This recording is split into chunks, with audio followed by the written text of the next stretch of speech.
to the Web3 Prof Podcast.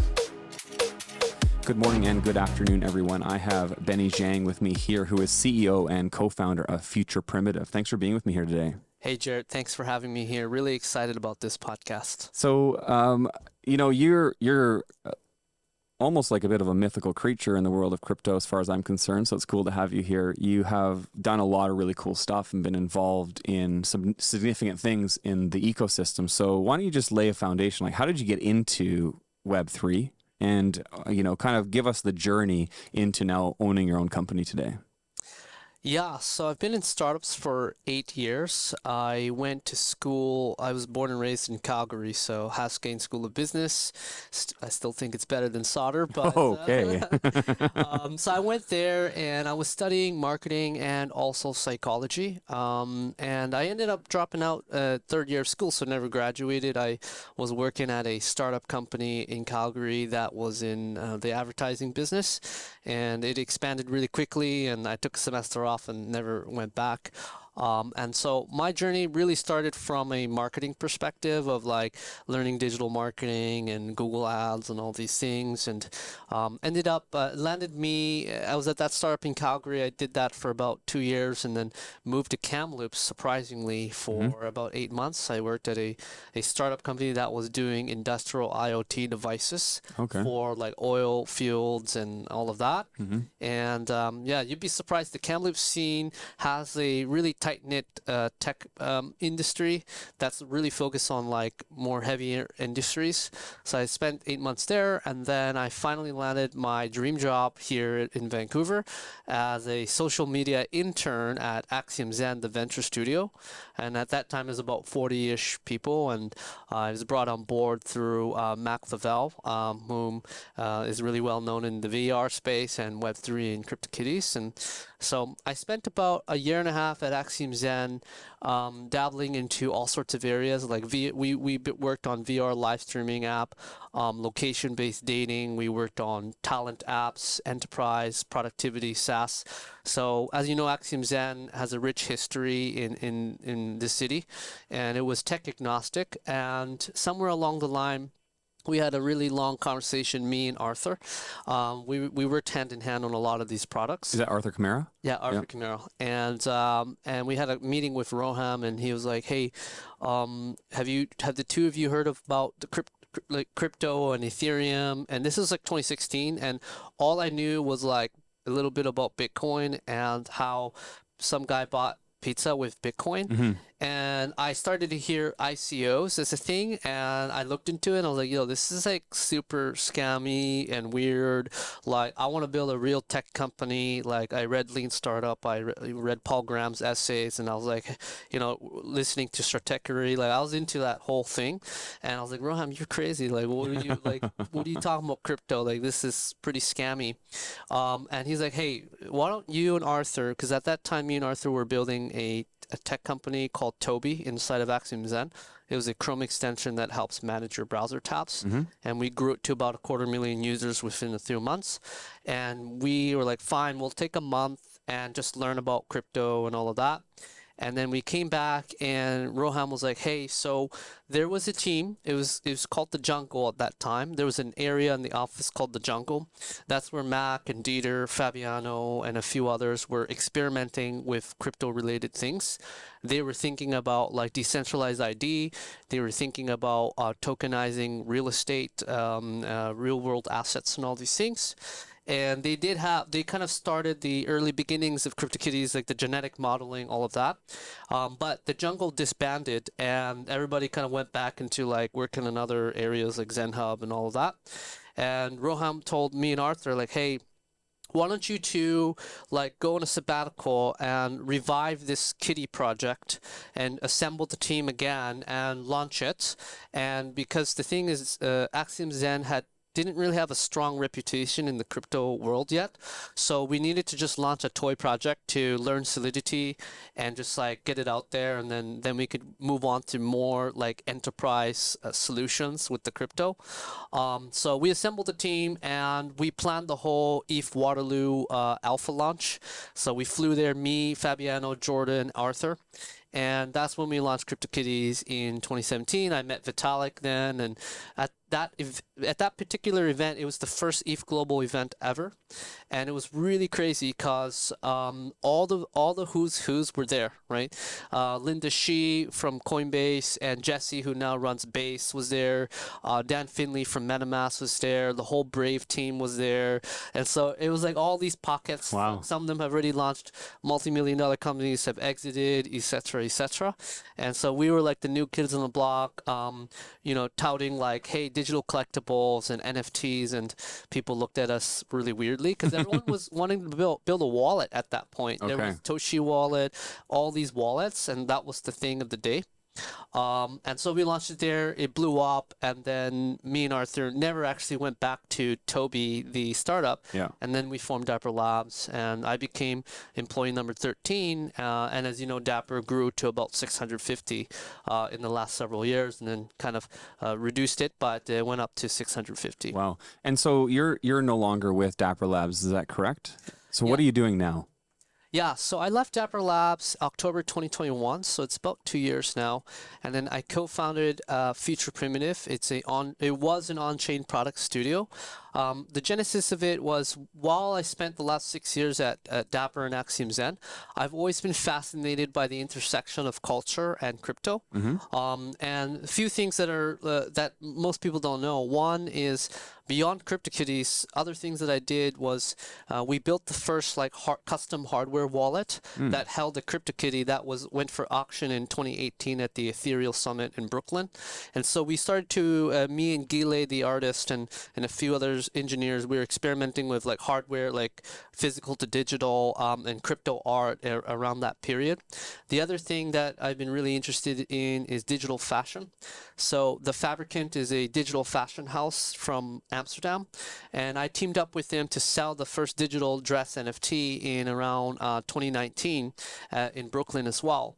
And that actually kickstarted all of the big brands like LVMH and Gucci and the Artifacts of the world.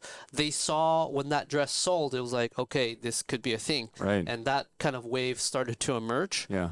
So over these last years, I've been really fascinated by art and fashion and photography and all these things. And as Dapper started to grow, it doubled down on sports. For me, I got a lucky chance to work on NBA Top Shot, leading one of the main product teams.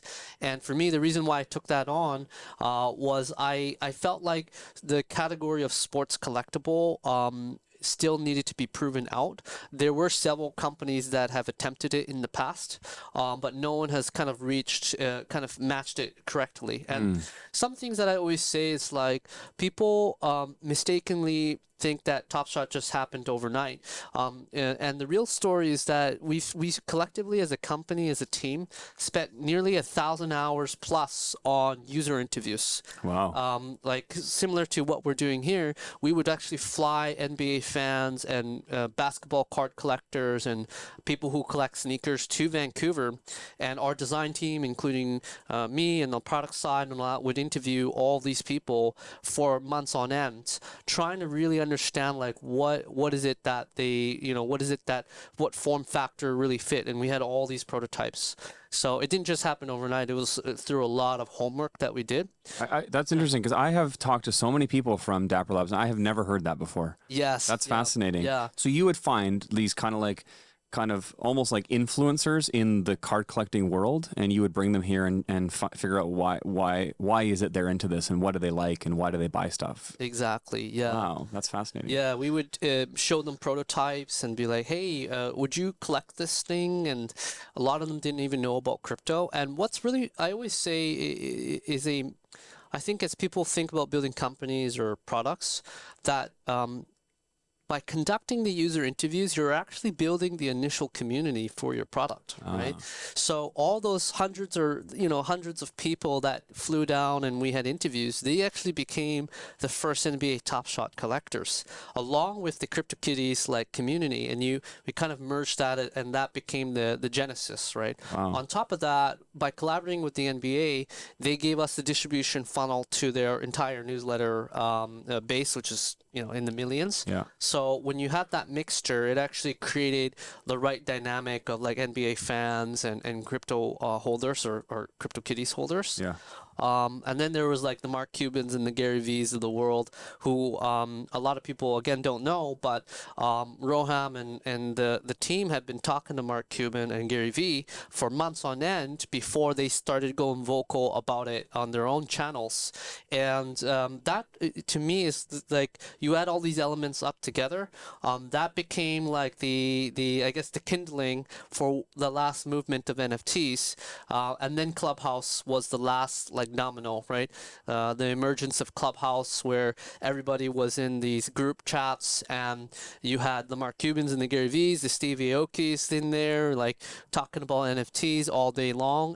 And then you had, I remember I was in one of these rooms, and there were like a bunch of people were Top Shot holders, and they're like, hey, we're thinking of some new ideas around like an ape, and like, you know, Top Shots are cool, but like, we want to do something more. And so actually people don't know that a lot of the Bored Apes community actually came from Top Shot. Oh, wow. So that kind of funnel kind of led into the next, and then the dominoes started to roll. Yeah. What happened to Clubhouse? That was such a big thing for a minute there. And it literally was kind of like a minute, wasn't it? Yes. Yeah. I remember I was like on it nonstop, and I was like, man, like this is tiring, but exciting at the same time, right?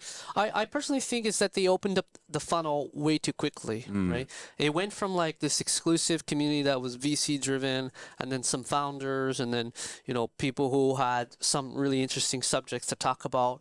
And then there's like, hey, it's free for all. And then the quality went down. And then Twitter came in with Twitter Spaces, yeah. And then it was like, all right, well, now it's difficult to combat that. Yeah.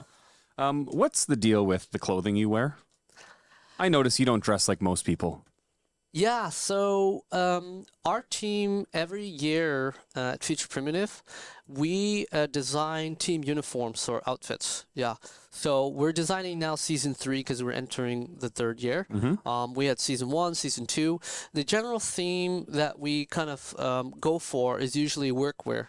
A lot of coveralls, a lot of bright orange. Like if we went to a construction site, you might be like, you probably saw it, right? The orange one. Yeah, I see. Yeah, you look like a construction worker. And I always say it's like we're the workers of Web3, and I think it's an important mentality in this space. There's just so much like there's so much of everything, and there's like a lot of pumps and a lot of dumps and people buying Lambos, and I've seen it all over these last many years. And I've always thought like, hey, my message to the people here is like, be serious, be a builder, and like, you know, don't be distracted by speculation. You should be we are constructing the future, and it requires rolling up the sleeves. So that's kind of the message that we put out. It's like how Richard is always wearing the glasses. You're always wearing construction clothes. Yeah. That's right. Okay, what's ERC-6551? Yeah, so ERC-721, which I'll start first. Yeah, go ahead. Is essentially is the NFT standard, right? And it's really amazing that right here in this city, I think a couple of blocks away, 721 was written, and the term NFTs was coined, and now the rest of the world is like NFTs. Yeah. And the thing is, when we Dieter, Fabiano, Offset, Dapper created the 721 standard, the world was quite different then, right?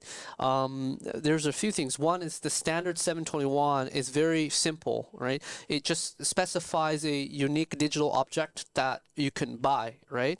Out of the box, the only thing you can do when you mint an NFT is buy, sell, trade. That's the only thing you can do. Anything else you have to add custom contracts to, right? Breeding, all of that stuff. So there are 3 problems now that the world has changed since 6 years ago. One is, you know, as a builder, what was really shocking for me is 6 years ago when we were building Crypto Kitties, it was extremely difficult to write the custom contracts. It was expensive. We needed to be audited. There was always security vulnerabilities like in question, right? And when I left Dapper and as a part of Feature Primitive, we were working with streetwear fashion brands like Jeff Staple at Staple Pigeon, Billionaire Boys Club from Pharrell and Nigo. We were launching these experimental NFTs, and we were writing custom contracts. And it was a shocker to me that so much things in crypto have changed from proof of work to proof of stake, but it's still, nothing has changed in terms of creating on-chain mechanics for NFTs. Okay. It's still extremely difficult. So that's a problem. Number two is, now we're in this world of L2s and L3s, and like you have the optimisms and the polygons, right? Like we're starting to really need to think deeply about how does an NFT live across all these different chains, right? Particularly EVM chains.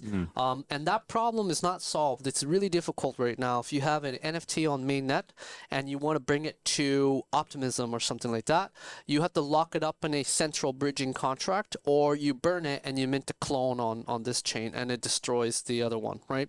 So that's the current state of bridging. That's broken and was not in consideration obviously 6 years ago. And the third thing is CryptoKitties and Axes and all of that, they were not PFPs, right? They were cute, cuddly, collectible characters, but we never imagined that people would actually use NFTs as some sort of social identity on the internet. So those are the three problems that 6551 is here to resolve.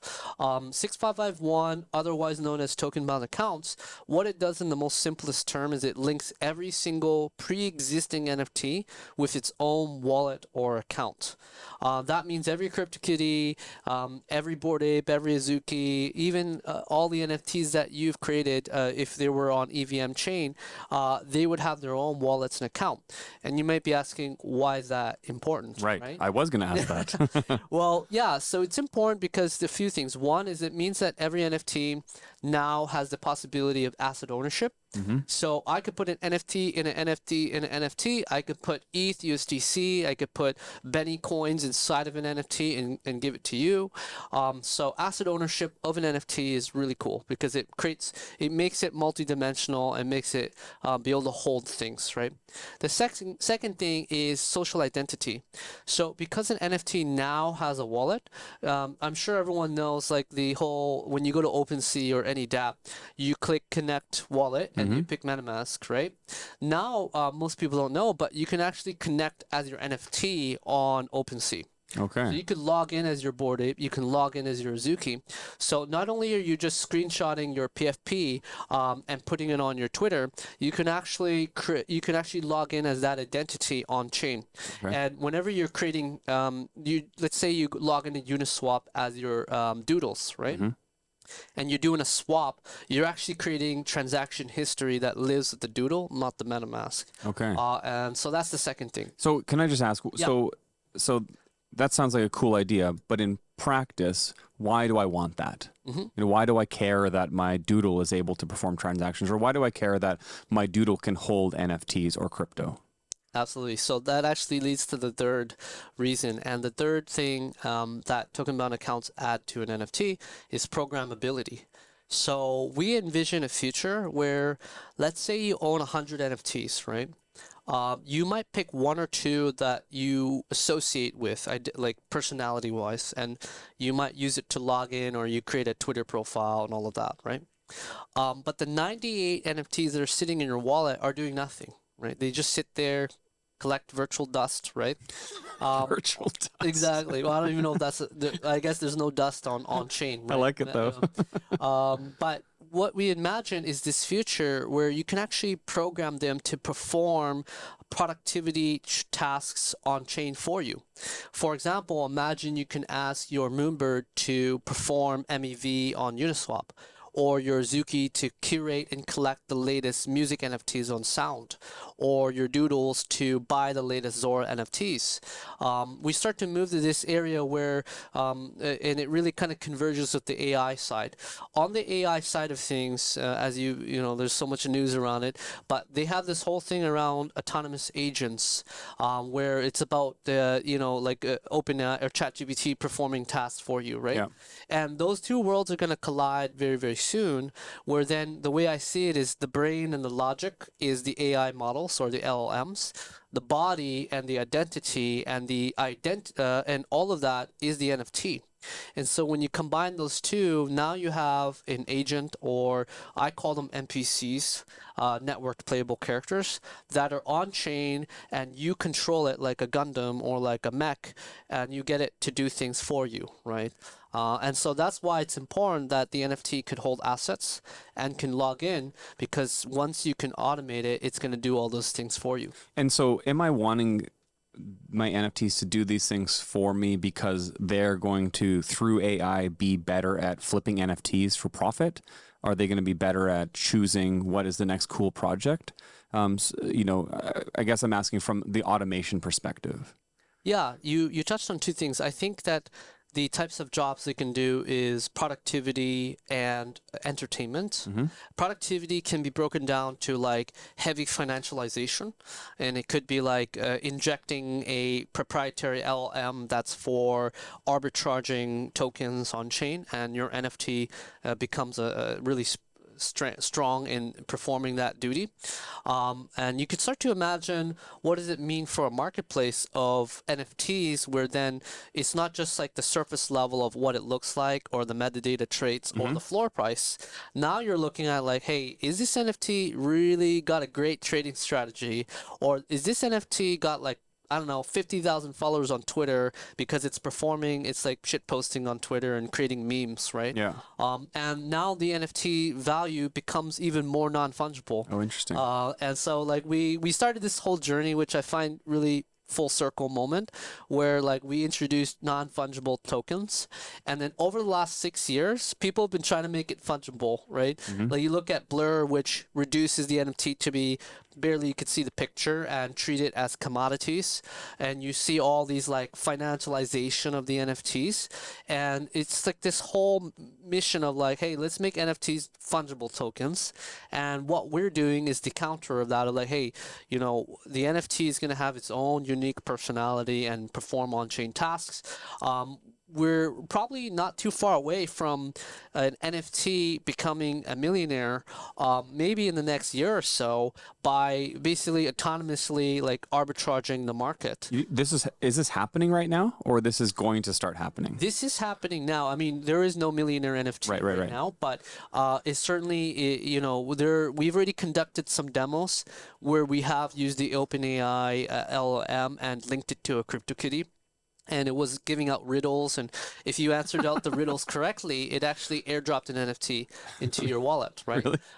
And so a lot of people actually around the world, this, I call it the NPC movement, is starting to emerge, like from gaming all the way to productivity. And I guess some people think of these as bots, right? Where like, yeah, there are bots around us everywhere on social, all of that. But I actually think like by giving it a face and an identity, it actually changes that entire equation. Right. I mean, it feels like you're living in the year 2050 in some ways, but you express it as if this is like happening next year. Are we that close to these types of things being a reality? Yes, I believe so. Yeah. So okay, so how does the regular NFT collector or crypto trader get involved in this type of stuff? Is this actually a user experience that a non-technical person can get involved in at this point? Yeah, UX wise, we're really early. Yeah. Right. So with token-bound accounts or ERC-6551, the two biggest problems is education and UX. Okay. People don't I always say in the crypto space that there are like these magic tricks that defy gravity, right? I'll give you a few examples. One is like ZK proofs, right? Like how in the real world, like when you know something, like, and I look at you and I just blink, like you wouldn't know what I know, but in the blockchain that's possible, right? And then the second magic trick that I think is crazy is flash loans, right? Where you can effectively borrow $1 billion of crypto and within a millisecond, like return the $1 billion and have profits, right? That's impossible in the real world. And a third magic trick is token-bound accounts, because retroactively, like I think when we launched this to mainnet several months ago, everyone in the world woke up and NFTs just changed, and people don't know it. So we're on this mission now, and thanks for having me here to educate people. Like, hey, every NFT has a token mount account, and you can use it today. You don't have to do anything. And so that's the extreme power of token mount accounts. And then the other one is UX, which you mentioned, right? So right now, if you are a person who owns NFT, and especially if they're on Ethereum or any EVM chain, you would go to tokenbound.org, and you go there and you connect your wallet, and you see all your NFTs, and you see all the token mount account addresses for each of them. And things you can do right now, present day, is you can copy the address of your Bored Ape, and I could send $1 million of ETH to that address, and now the Bored Ape owns that, right? Okay. So you can do that now. But that is a temporary solution to a longer term roadmap, right? Where token mount accounts are then surfaced up on OpenSea. They're surfaced up in MetaMask or wallets, right? And they become the fabric of the underlying default for all NFTs. So I think we're still a little bit far away from that. We are talking to all the big wallets and platforms and marketplaces. They're fully aware of this, and we're in a process at different stages to get this integrated fully on these platforms. So when you're writing this, when you're writing 6551, are you doing this because you have a specific financial gain in this? Or when someone creates something like this, is this because you believe this is for the movement of Web3 and this is for the good of the game, and your company can benefit from the creation of this protocol? Yeah, that's a great question. And deep down, my why for all of this, or even spending the last 6 years, and I signed myself up for 10, 20 more years of all of this, is what I want to do at the end of the day is to create millions of digital jobs in these digital economies. Okay. When I kind of participated in working with the Fabricate on the digital fashion project, what I pitched to them was like, hey, there's a little girl in Afghanistan, there's a little boy in Nepal that doesn't have the luxury of going to France or London to go to fashion school and become a fashion designer. All of this is to empower other folks to make a living as a digital fashion designer, right? And what really changed in my mindset was in the early Crypto Kitties days, we saw the top 10 or 12 Crypto Kitties breeders, they actually quit their jobs. That was Pranksy and all these other guys that are big in this space now. They all quit their jobs and they became full-time digital cat breeders. When I saw that, I was like, well, this is insane. And then we saw the whole play to earn thing with Axie, and and all of it kind of just centers around this idea of like, how can we equalize the playing field across the board, create new opportunities for humans to participate in these digital economies. So that's my why, right? Yeah. Coming back to TBAs, like writing this standard, it's extremely important. I feel like chapter 1 of NFTs was written 6 years ago. With the whole team, and we specified this whole future, right? And I really think that token bound accounts, or ERC-6551, is chapter 2 of NFTs. It's that important. It's that vital. It has to integrate into the entire ecosystem. The only reason why it wouldn't is because everyone basically either made up their minds that NFTs are a speculative asset, or they've given up on NFTs, right? And personally, I have not given up on NFTs. Right. The only thing we can do is to build a better future for the NFTs, for the assets. And effectively what token bound accounts or this standard does is it does that for all NFTs, right? How many standards are there on Ethereum? Is this like one of a few, or are there hundreds or dozens? Yeah, this is a big rabbit hole. I mean, there's literally, I think now like 7,000s, maybe getting to 8,000s, right? Oh, wow. ERC, the number, is actually the number of the proposal, right? Oh, so this is the 7,000th almost a proposal. Yeah, 6,551 proposal, and 721 was the 721. Okay. ERC-20 was the 20th proposal, right? And so that number's going to keep going. I have a question mark of when it reaches 5 digits of like how anyone's going to repeat the number, like, or 6 digits, right? Like ERC 100,000. Yeah, exactly. It'd be like insane. And are all of them being used, and do all of them add value? Yeah, so not all of them are being used, and there's misconceptions that I'll clear up. One is people, when they hear ERC number, ERC plus number, they think it's a token standard. They think it's a like ERC-20 is a fungible token, ERC-721 is a NFT, ERC-1155 is like semi-fungible token, right? So people think that any new number is like a new token, but it's incorrect actually. Very little of them, very little ERCs are actual token specs. A lot of them are sometimes fundamental protocol updates. In the case of 6551, it's not a token standard. It's more similar to an account or wallet standard that actually links it with a NFT. So it actually works hand in hand with 721 without you needing to modify 721. That being said, over the last 6 years, there have been many different proposals in this range that I call dynamic NFTs, right? And dynamic NFTs is this idea that an NFT, from a visual perspective, might be able to change, or the metadata, or some other things, right? And in this whole mission over the last 6 years, there was 998. There's been like companies, like protocols that have been established, but the problem with all of them is that they actually require you to either wrap your NFT in the new standard, or it wasn't backwards compatible. So all CryptoKitties, too bad. If you launch a new project, you can use the new standard.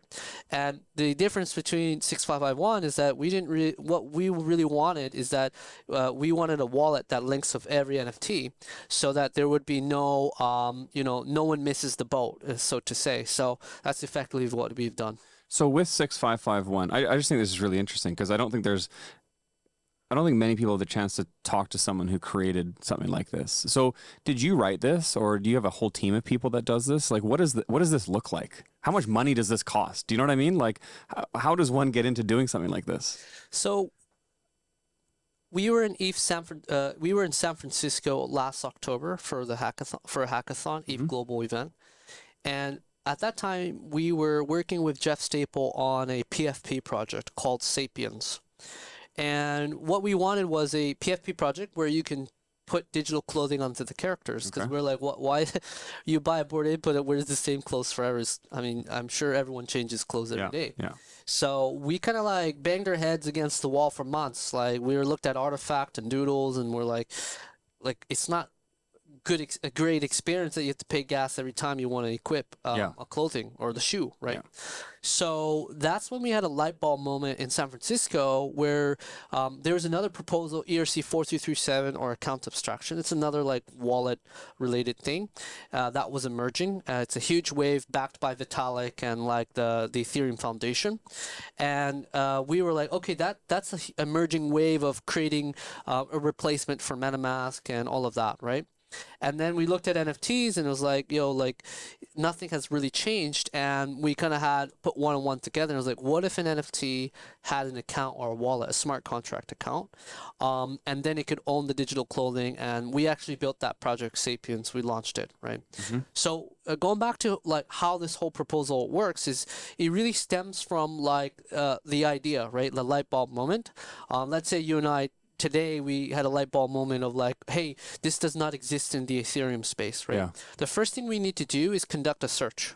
It's kind of like patents, right? You got to go search who has come up with any similar ideas. Yeah. If we find somebody who has already proposed this, well, then we cannot actually create our ERC standard. We actually have to piggyback off of an existing one. Right. So no one has created a standard as what we have specified. So then we started writing.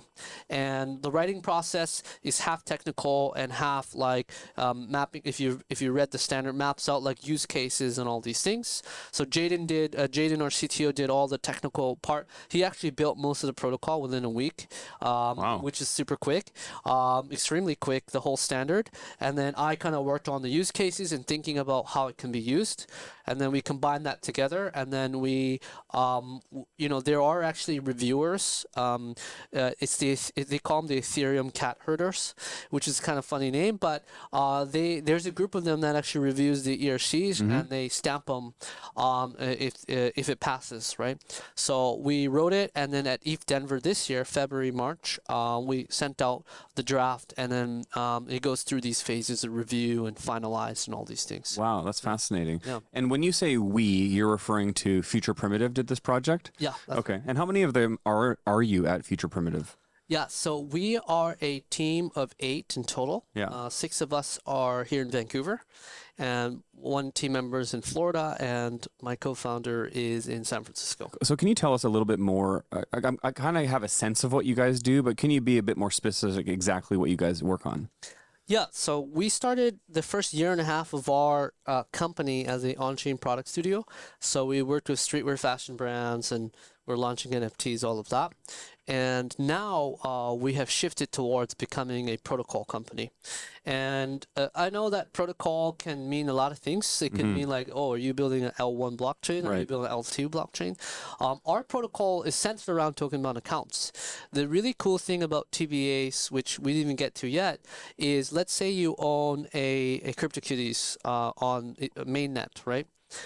Let's say the token-bound account address of that kitty is 0x123. On Polygon, Optimism, Arbitrum, Base, all these chains, 0x123 is actually linked to the CryptoKitty. So if I send an asset on Base chain to 0x123, it's actually owned by the CryptoKitty on mainnet. So out of the box, it becomes cross-chain enabled. And so, you know, that our team now is entirely focused in constructing the protocol infrastructure, the cross-chain element that we talked about. And we have a really strong developer builder community, nearly 1,800 developers, builders worldwide that are building games, building DAOs, building decentralized social networks on top of token-bound accounts.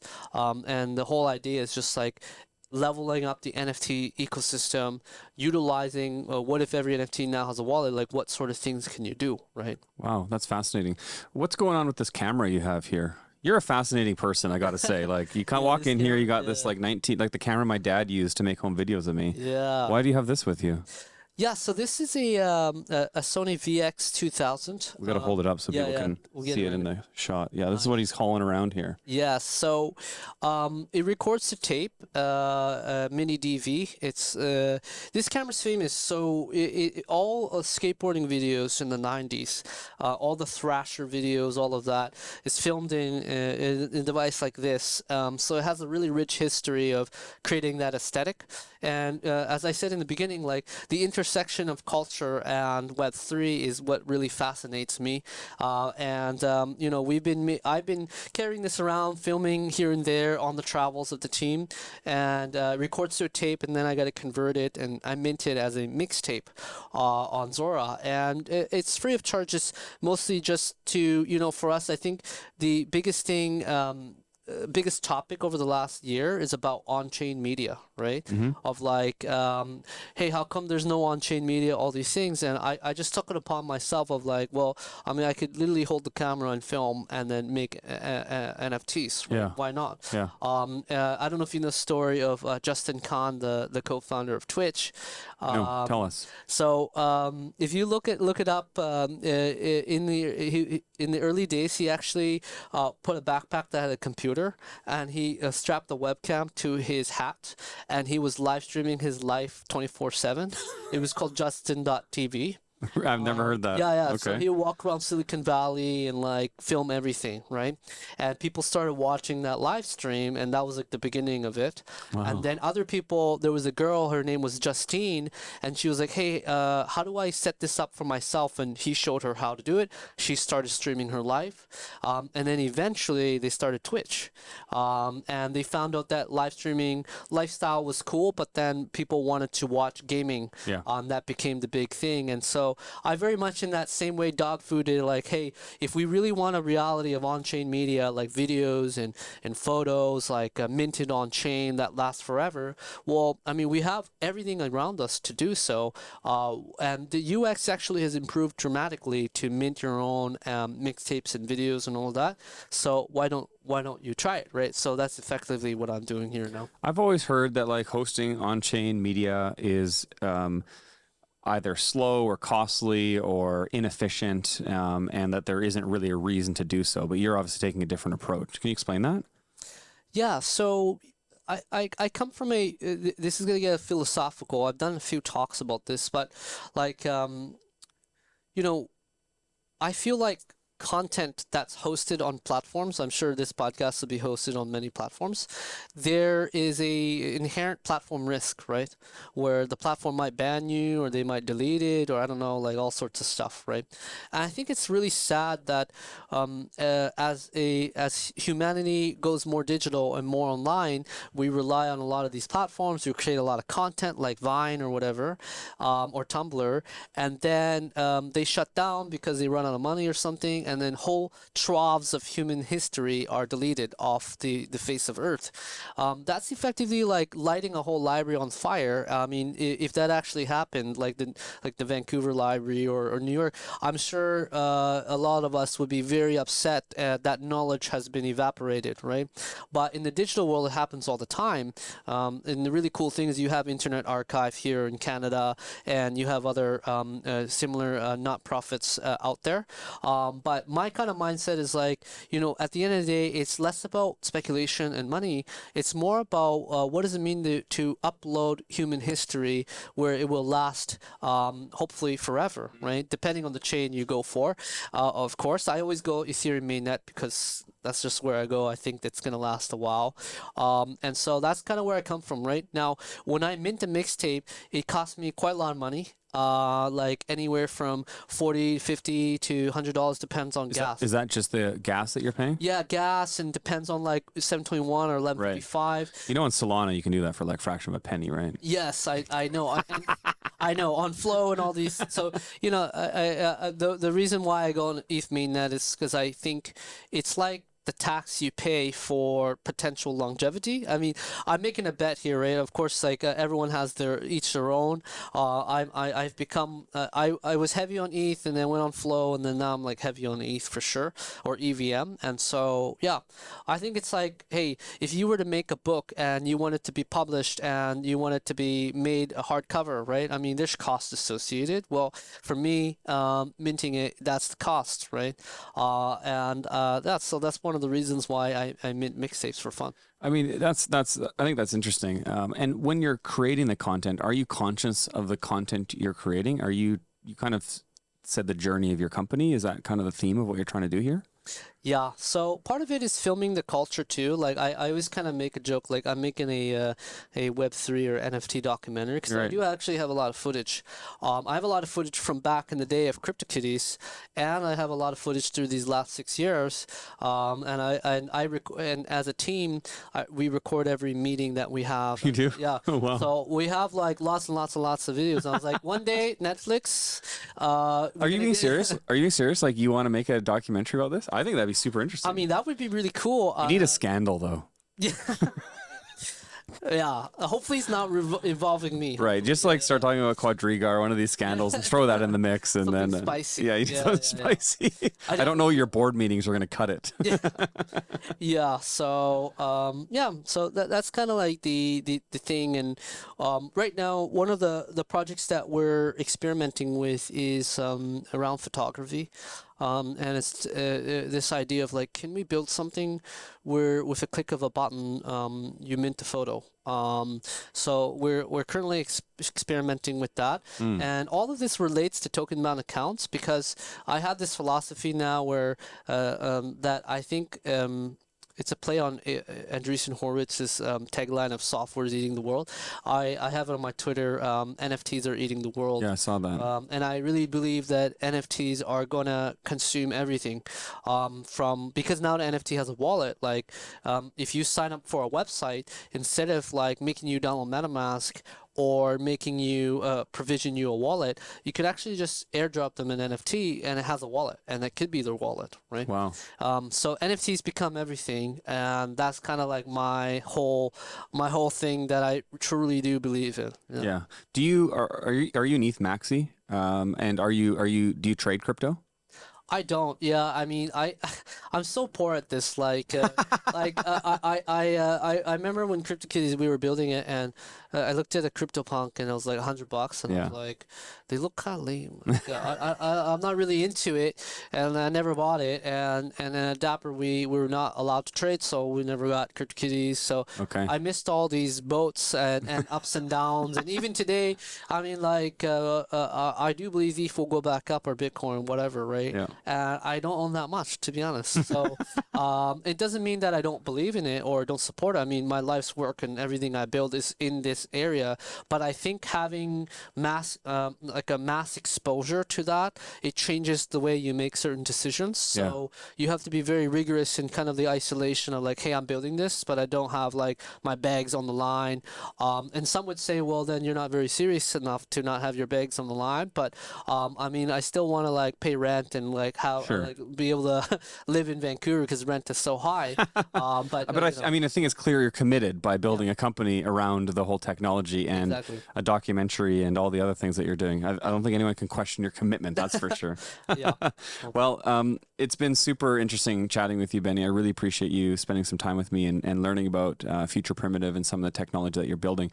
You truly do have your finger on the pulse of culture, and I think that's really interesting to see kind of your forethought as to what you think the future looks like when it comes to NFTs. So that's great. Thanks so much. Thank you, Jared. Really awesome having me here. This is a great conversation. Thank you.